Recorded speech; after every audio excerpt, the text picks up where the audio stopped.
Topic class 12th history में संविधान का निर्माण यानी फ्रेमिंग द कॉन्स्टिट्यूशन से रिलेटेड है और हम पढ़ रहे हैं राष्ट्र की भाषा टॉपिक यानी लैंग्वेज ऑफ द नेशन, जिसमें हम बात करेंगे कि भारत में हिंदी को राष्ट्रभाषा बनाए जाने के कुछ समर्थक लोगों और हिंदी को राष्ट्रभाषा न बनाए जाने के पक्ष में भी क्या तर्क रखे गए थे और किस तरह से राष्ट्र की भाषा को लेकर महात्मा गांधी के क्या विचार थे। और हिंदी को राष्ट्रभाषा न बनाकर जब राजभाषा का दर्जा दिया गया तो उसमें क्या-क्या प्रावधान कैसे-कैसे रहे? चलिए चर्चा शुरू करते हैं, पूरा मुद्दा चर्चा में लाते हैं। जब एक देश के विभिन्न भागों में लोग अलग-अलग भाषाएँ बोलते हों, उनकी सांस्कृतिक विरासत अलग हो, तो एक राष्ट्र का निर्माण कैसे किया जा सकता है? कैसे लोग एक दूसरे की बात सुन सकते हैं या एक दूसरे से जुड़ सकते हैं, जबकि वे एक दूसरे की भाषा भी नहीं समझते? संविधान सभा में भाषा के मुद्दे पर कई महीनों तक बहस हुई और कई बार काफ़ी तनातनी पैदा हो गई। कुल मिलाकर के भारत देश की सब संविधान सभा में भाषा को लेकर चर्चा हो रही थी, तो उस भारत देश के विभिन्न भागों में लोग चूँकि अलग-अलग भाषाएँ बोलते हैं, तो और सांस्कृतिक विरासत, कल्चरल हेरिटेज भी अलग-अलग है, तो एक भारत देश का राष्ट्र का निर्माण कैसे किया जा सकता है? एक क्वेश्चन यानी प्रश्नवाचक चिन्ह था।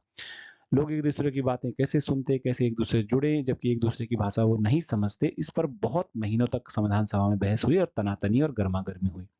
तो अब पहले तो कांग्रेस के रुख की बात कर लेते हैं कि कांग्रेस पार्टी का भारत की जो राष्ट्रभाषा को लेकर के क्या रवैया था आज़ादी से पहले और आज़ादी संविधान सभा के दौरान कांग्रेस का रवैया क्या रहा।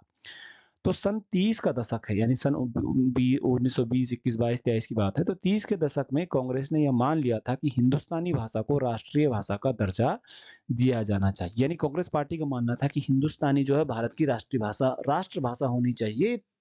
हिंदुस्तानी वो 30 के दशक की बात है। खुद महात्मा गांधी जी का मानना था कि हर एक को ऐसी भाषा बोलनी चाहिए जिसे लोग आसानी से समझ सकें। हिंदी और उर्दू के मेल से बनी हुई हिंदुस्तानी भारतीय जनता के बहुत बड़े हिस्से की भाषा थी और यह विविध संस्कृतियों के आदान-प्रदान से समृद्ध हुई एक साझी भाषा थी। तो हिंदुस्तानी भाषा किन भाषाओं के मेल से बनी हुई थी? हिंदी भाषा और उर्दू भाषा के मेल से हिंदुस्तानी भाषा, और भारतीय जनता का बहुत बड़ा हिस्सा इसको बोलता था, ठीक है? महात्मा गांधी भी इसके समर्थक थे। जैसे-जैसे समय बीतता रहा, बहुत तरह के नए-नए शब्द कई स्रोतों से हिंदुस्तानी में समाते गए और विभिन्न क्षेत्रों के बहुत सारे लोग हिंदुस्तानी को समझने लग गए। खुद महात्मा गांधी को लगता था कि बहुसांस्कृतिक भाषा विविध समुदायों के बीच संचार की आदर्श भाषा हो सकती है और वो हिंदू मुसलमानों को और उत्तर के दक्षिण के लोगों को एकजुट कर सकती है। तो प्रश्न बन जाएगा कि महात्मा गांधी के राष्ट्रभाषा को लेकर क्या विचार थे या हिंदुस्तानी को लेकर क्या विचार थे? तो महात्मा गांधी का ये मानना था कि हिंदुस्तानी भाषा को राष्ट्रभाषा का दर्जा देना चाहिए और वो हिंदी और उर्दू के मेल से बनी हुई है, सभी लोग उसको समझते हैं और बहुत सारे लोगों के बीच संचार इससे हो सकता है। उत्तर, दक्षिण और हिंदू, मुस्लिम लोगों को ये भाषा एकजुट कर सकती है, महात्मा गांधी का मानना था।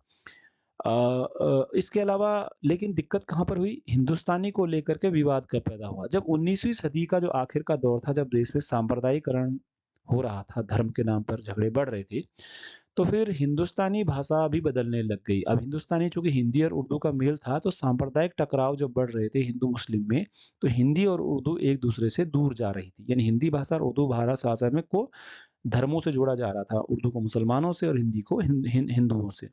तो एक तरफ तो फ़ारसी और अरबी मूल के सारे शब्दों को हटाकर हिंदी को संस्कृतनिष्ठ बनाने की कोशिश की जा रही थी। हिंदी भाषा में आपने देखा होगा कई शब्द अरबी और कभी फ़ारसी भाषा के शब्द हैं, जैसे कमीज़, कप प्लेट इत्यादि इस तरह के शब्द।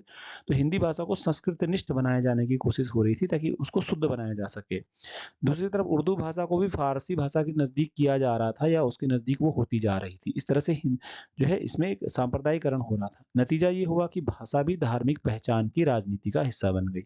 यानी हिंदू धर्म, मुस्लिम धर्म के बीच में विभेद तो हो ही रहा है, अब भाषा को भी माध्यम बनाया जा रहा है धार्मिक रूप से उसको अलग-अलग करने का। तो कुल मिलाकर के महात्मा गांधी हमेशा यही चाहते थे कि हिंदुस्तानी भाषा राष्ट्रभाषा हो और महात्मा गांधी की हिंदुस्तानी में एक रुचि रही कि उसको राष्ट्रभाषा बनाना चाहिए। खुद महात्मा गांधी के विचार हैं उतनी मृत्यु से पूर्व, जो उन्होंने कहा था कि जो उनकी हिंदुस्तानी भाषा है वो न तो संस्कृतनिष्ठ हो, न संस्कृतनिष्ठ हिंदी हो और न ही ये फारसी निष्ठ उर्दू हो।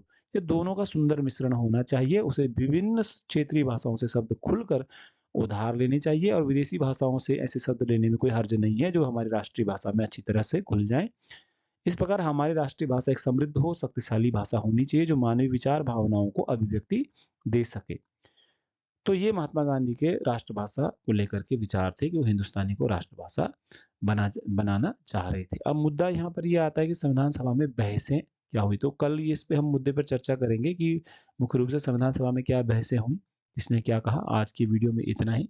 वीडियो देखने के लिए आपका बहुत बहुत धन्यवाद। Thank you very much.